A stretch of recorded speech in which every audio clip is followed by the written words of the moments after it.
What goals do you expect me to bring to the table before we start? Most of the time, everyone expects that you're bringing everything to the table and they're like, oh yeah, you have the honor to work for me. What I believe here, it would be a great way for you to also understand what comes down to you besides you're just paying for a service is, hey, I know that you're going to take over an account that is mine. I know that I have these permissions.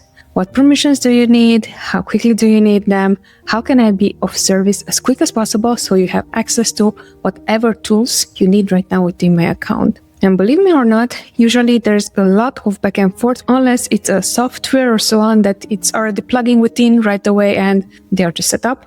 If you need certain access, even on an account level basis or even on specific parts of the account, we just had an experience with a brand not long ago who we needed, I think it was brand Taylor promotion access, something like that. And for 2 months, we were waiting. And once that we had access to that part of the account and more parts of the account, we literally just increased profits by 20% month over month, just like that, very easily. Just because we had access to whatever we asked for the moment that we onboarded. So this is why I'm saying that it's going to be really important for you that, hey, I gave you a fair chance. I asked, what access do you need? Tell me now. So it's like out of mind and then you have all the access and then I can really see if you're going to perform the way how you said that you're going to perform. Super small detail, yet this is something that I'm seeing. Usually it's a lot of delay just because there's no right or correct access or all the access that one would need in order to start managing an account.